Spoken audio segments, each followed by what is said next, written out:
Monsieur Koumaré. Oui, Monsieur le Président. Vous avez suivi les débats avec Monsieur Ténia. Oui.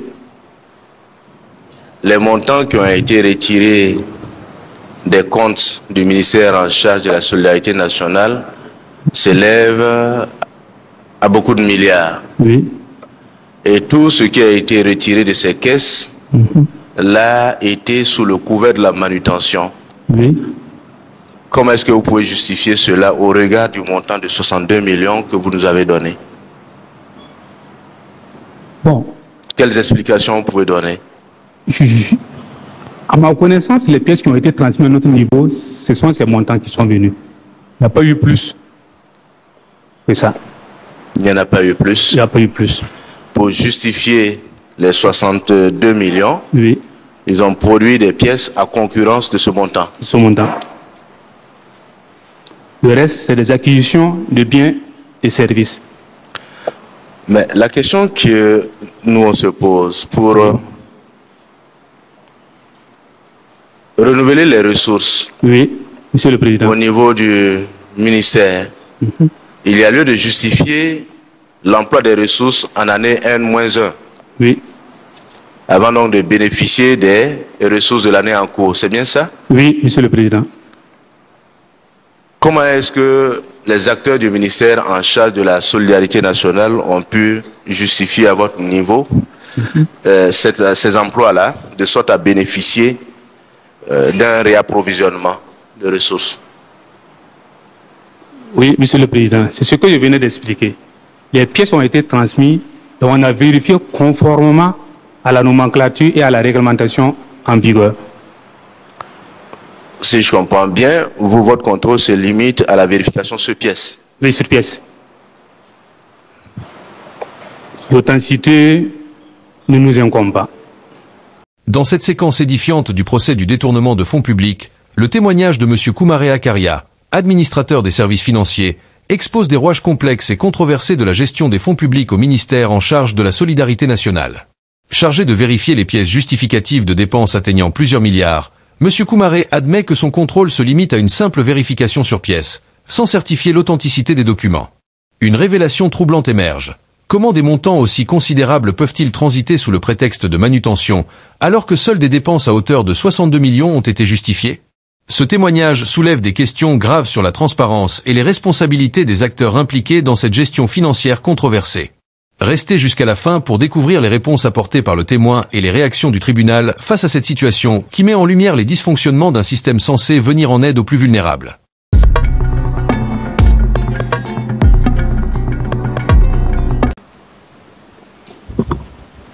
Madame Tenano est toujours dans la salle?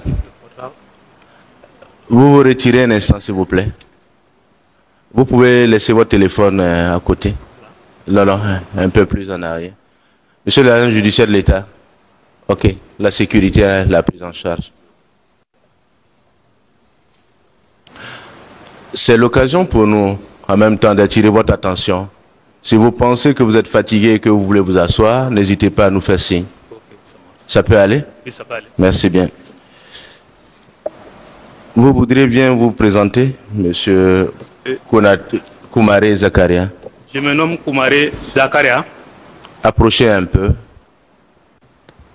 Je me nomme Koumaré Zakaria. Je suis administrateur des services financiers et j'ai été nommé au ministère de la Solidarité, de l'Action humanitaire, de la Réconciliation nationale, du genre et de la famille, et j'ai pris service le 5 juillet 2023 et j'ai cessé service. Bon, ma fonction a pris fin le 19 août 2024. Je suis actuellement agent à la direction de l'ordonnancement et de la comptabilité.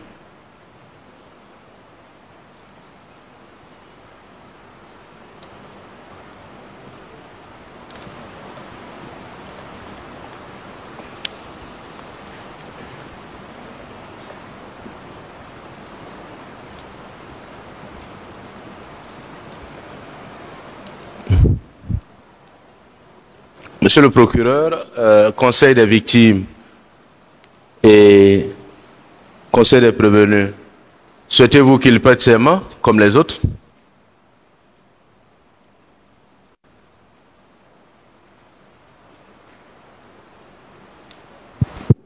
Oui, Monsieur le Président, est-ce que vous pouvez nous édifier d'abord sur sa qualité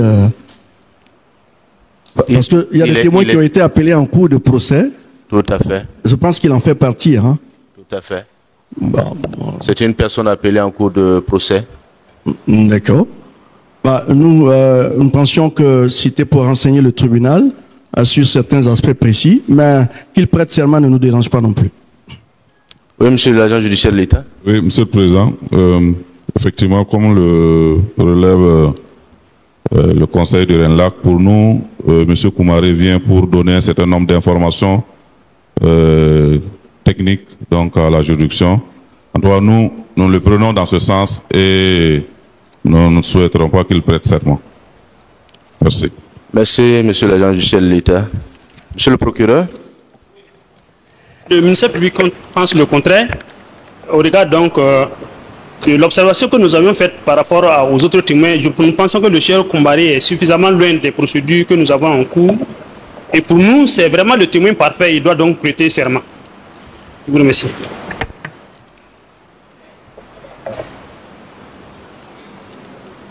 Oui, conseil des prévenus.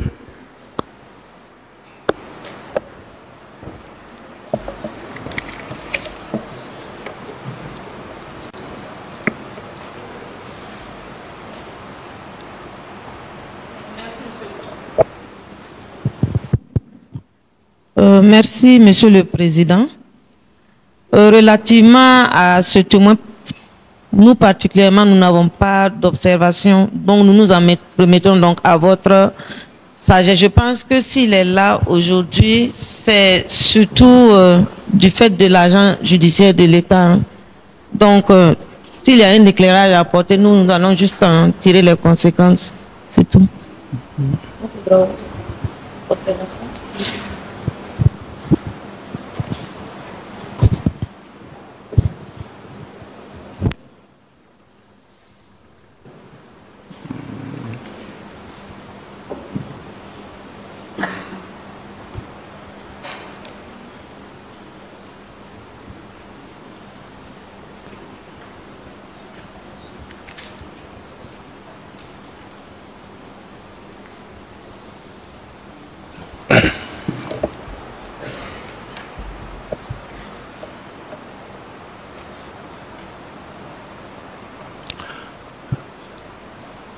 Le tribunal prend note des avis des uns et des autres.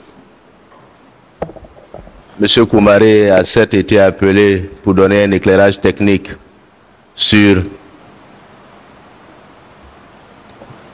la procédure à leur niveau, tout comme d'autres personnes appelées à cette barre, et pour donner plein effet à son intervention, nous allons lui demander de prêter serment comme les autres. Sur ce, monsieur Koumaré Zakaria, oui. À la suite de ce que je vais dire, vous allez lever la main droite et jurer de dire la vérité. Oui. Avant ça, est-ce que vous connaissez monsieur Tigna Amidou, assis derrière vous? Retournez-vous et regardez-le. Oui, je le connais en tant qu'agent à la direction de gestion et des finances. Quels sont vos rapports? On n'a pas de rapport. Pas de lien d'amitié? Non. Pas de lien de parenté? Non. Pas de lien d'alliance? Non. Monsieur Ouedraogo Salifou, oui. Vous le connaissez? Je le connais en tant que régisseur de CONASU. En tant que régisseur du CONASU? Oui. Vous avez des rapports d'amitié? Non. De parenté? Non. D'alliance? Non. Monsieur Bailou Philippe, vous le connaissez? On s'est connu en 2014. Au moins se retournez, vous regardez-le pour pouvoir l'identifier. Il peut avoir une homonymie parfaite. Non. Vous êtes d'accord avec moi? Oui, je suis d'accord. Oui. Et je l'ai connu à la direction de l'ordination de la comptabilité en 2014. On était tous vous pouvez approcher un peu parce que... Oui, je l'ai connu à la direction de l'ordination de la comptabilité. On était des collègues. Vous étiez collègues? Oui. Vous avez des rapports d'amitié? Non. Des liens de parenté? Non. Des liens d'alliance? Non. Madame Tarpaga Ouedraogo Petronil, vous la connaissez? Oui. Je la connais en tant qu'agent à la direction, à la DGF. en tant qu'agent à la DGF? Vous avez des liens d'amitié? Non. Des liens de parenté? Non. Des liens d'alliance? Non. Sur ce, comme je l'ai dit à la suite de ce que je vais dire comme formule, vous allez lever la main droite et jurer de dire la vérité. Vous allez donc jurer de dire la vérité, rien que la vérité, sans rien retrancher ni en ajouter. Je le jure. Le tribunal reçoit donc votre serment. Monsieur Koumaré Zakaria. Oui, Monsieur le Président. Au niveau de l'ordonnancement, comment est-ce que les choses se passent? Nous voudrions que vous situiez le cadre général Oui. de la procédure qui intervient à votre niveau, de sorte à nous permettre d'aviser et de poser les questions en conséquence. Ok, merci Monsieur le Président. Quels sont vos interlocuteurs directs? Oui. D'abord, comment est-ce que vous interagissez en vous et en vertu de quelle procédure? Je n'ai pas bien saisi la fin. Quels sont vos interlocuteurs? Oui. Quelle est la procédure qui est mise en place? Oui. Et comment est-ce que vous agissez, vous interagissez entre vous? Ok. Voilà. Allez-y. Je suis nommé par le ministre de l'économie et des finances et je reçois délégation du ministre de l'action en charge de l'action humanitaire. Et par cette délégation, je suis un ordonnateur délégué suppléant. Et mes relations sont de manière directe avec le directeur de la gestion des finances. Le contrôleur financier. Le greffe prend note de vos déclarations. On va aller à une allure modérée pour leur permettre également de suivre et de prendre note. Merci, Monsieur le Président. Et ce sont les deux acteurs principaux avec le PR, le PR. Il y a un agent qui est au trésor qu'on appelle le PR, l'unité de vérification. Utiliser des termes... Bon, le PR, c'est quoi? C'est quand j'ordonne, la dépense, c'est l'intéressé qui paye. C'est lui le chef de service de la pairie.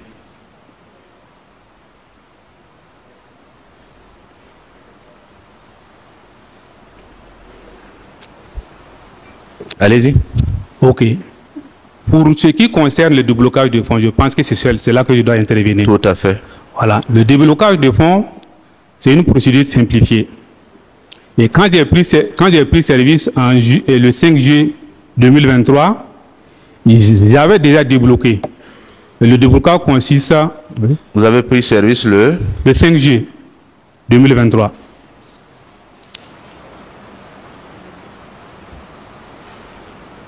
Allez-y. Voilà. Donc le déblocage était déjà fait et le montant était déjà au trésor dans le compte ProSoc et dans le compte qu'on a su. Allez-y. Et c'est en 2000, plus précisément en janvier, le 26 janvier 2024, que la CONACHI a transmis les pièces justificatives pour vérification. Et le 1er février 2024, la DGF a transmis également les pièces pour vérification. Et à notre niveau, ça veut dire la transmission de la DGF, c'est la DGF qui transmet le dossier. Et au niveau de la CONACHI aussi, c'est le premier responsable du département de finances qui transmet le dossier par bordereau. Et ces deux dossiers ont été transmis officiellement.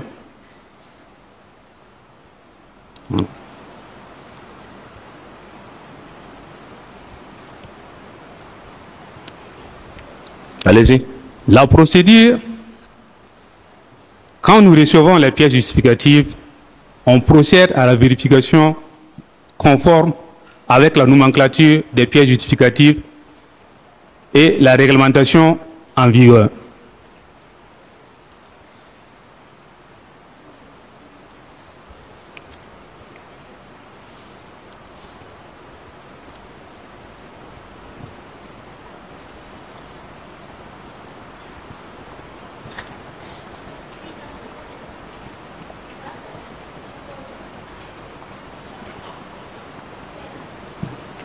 Et quand on a reçu le dossier du CONASU, c'était un montant de 200 millions.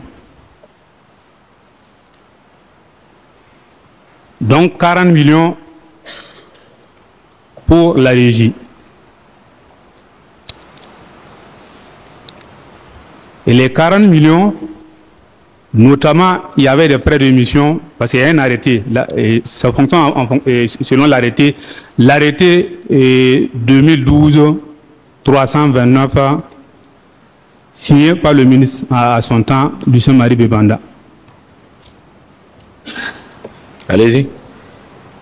Et quand on a vérifié, il y avait des observations notamment, parce que la vérification consiste pour tout ce qui est comme achat de biens et services, ça veut dire notamment les fournitures de bureaux, les acquisitions, tout ce qui est comme achat de biens et services, c'est de le vérifier conformément à la nomenclature. Je prends un exemple très simple. Par exemple, quand il s'agit de fournitures de bureaux, il faut un contrat. Et le contrat doit être visé. Il faut une facture pro forma, il faut une facture définitive, il faut un relevé d'identité bancaire. Il faut qu'on s'assure que réellement le service a été fait en fournissant un procès verbal de réception et signé par les acteurs habilités à le faire. Maintenant, pour ce qui s'agit des frais de mission, il faut l'ordre de mission et il faudrait aussi le rapport de mission, et l'ordre de mission est visé. Et pour ce qui est de la manutention, et les 40 millions affectés à la régie, la manutention a consisté à 17 millions 206 000. 17 millions 206 000. Et quand on a, après vérification, je me fais aider par mes collaborateurs, on a parlé le dossier de CONASU, ça fait essentiellement 5 grammes. Et quand on a vérifié, on a émis des réserves par rapport aux qualités des pièces. Notamment l'absence de certaines pièces, comme des bordereaux de livraison, des factures pro forma, certains contrats, certaines conventions. Et quand le dossier est parvenu à mon niveau, après vérification par mes collaborateurs, je me suis rendu compte que la manutention, au lieu d'un contrat, et c'était des démarrements. C'est là que j'ai dit de formuler une observation pour qu'on puisse comprendre pourquoi pas un contrat et des états de démarrement.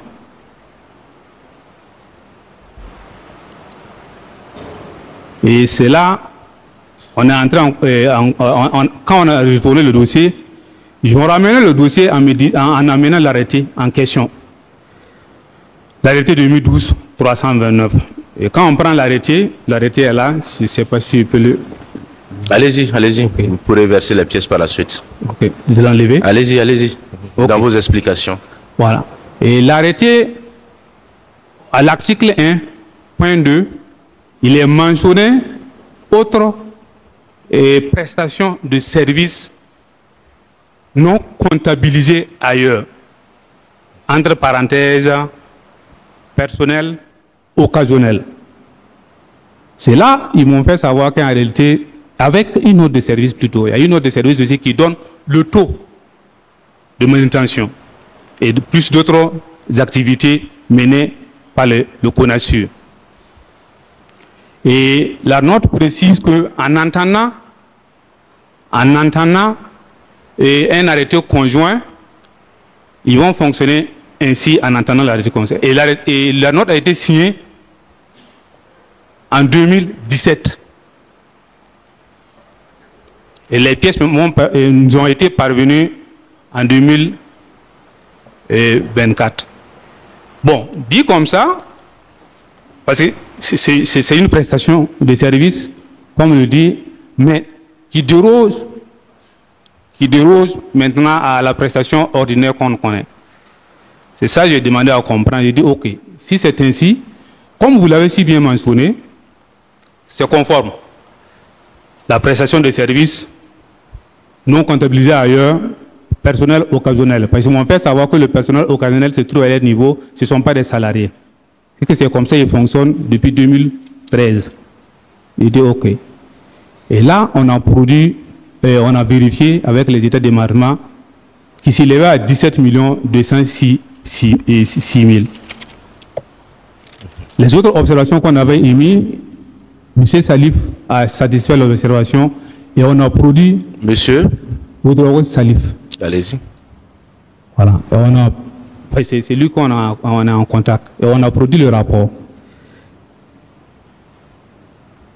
Et pour ce qui s'agit de la direction de gestion des finances, c'est également le même procédé. Là-bas, il faut qu'on signale, le montant qui avait été débloqué est de 7 230 millions. Il y avait des acquisitions de vivres, bon, je ne sais pas le montant, mais à hauteur de 4 800 millions, et des formations, et des femmes en teinture, acquisition de véhicules, carburant, et kits d'hygiène pour des dignités, ainsi de suite.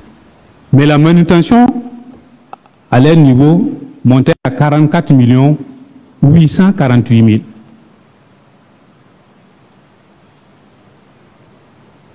« 44 800 848 000. 4 840 000. 44 848 000.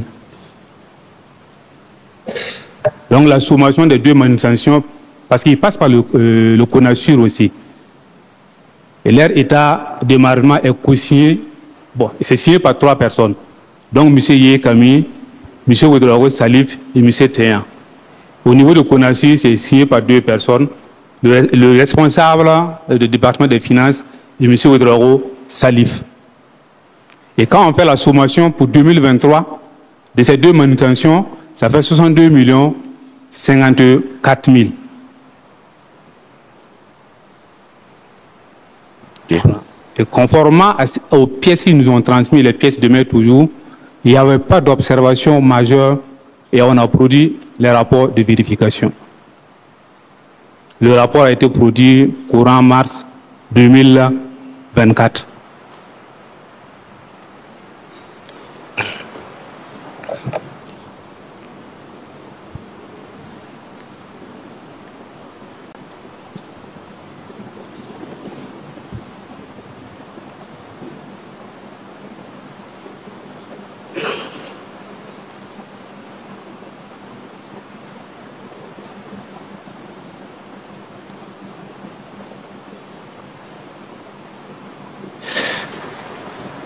Monsieur Koumaré. Oui, Monsieur le Président.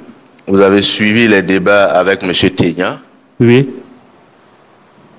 Les montants qui ont été retirés des comptes du ministère en charge de la solidarité nationale s'élèvent à beaucoup de milliards. Oui. Et tout ce qui a été retiré de ces caisses l'a été sous le couvert de la manutention. Oui. Comment est-ce que vous pouvez justifier cela au regard du montant de 62 millions que vous nous avez donné? Bon. Quelles explications vous pouvez donner? À ma connaissance, les pièces qui ont été transmises à notre niveau, ce sont ces montants qui sont venus. Il n'y a pas eu plus. C'est ça. Il n'y en a pas eu plus. Il n'y a pas eu plus. Pour justifier les 62 millions, oui, ils ont produit des pièces à concurrence de ce montant. Ce montant. Le reste, c'est des acquisitions de biens et services. Mais la question que nous on se pose pour renouveler les ressources, oui, Monsieur le Président, au niveau du ministère, il y a lieu de justifier l'emploi des ressources en année N-1. Oui. Avant donc de bénéficier des ressources de l'année en cours. C'est bien ça? Oui, Monsieur le Président. Comment est-ce que les acteurs du ministère en charge de la solidarité nationale ont pu justifier à votre niveau ces emplois-là, de sorte à bénéficier d'un réapprovisionnement de ressources? Oui, Monsieur le Président, c'est ce que je venais d'expliquer. Les pièces ont été transmises et on a vérifié conformément à la nomenclature et à la réglementation en vigueur. si je comprends bien, vous, votre contrôle se limite à la vérification sur pièce. Oui, sur pièce. L'authenticité ne nous incombe pas.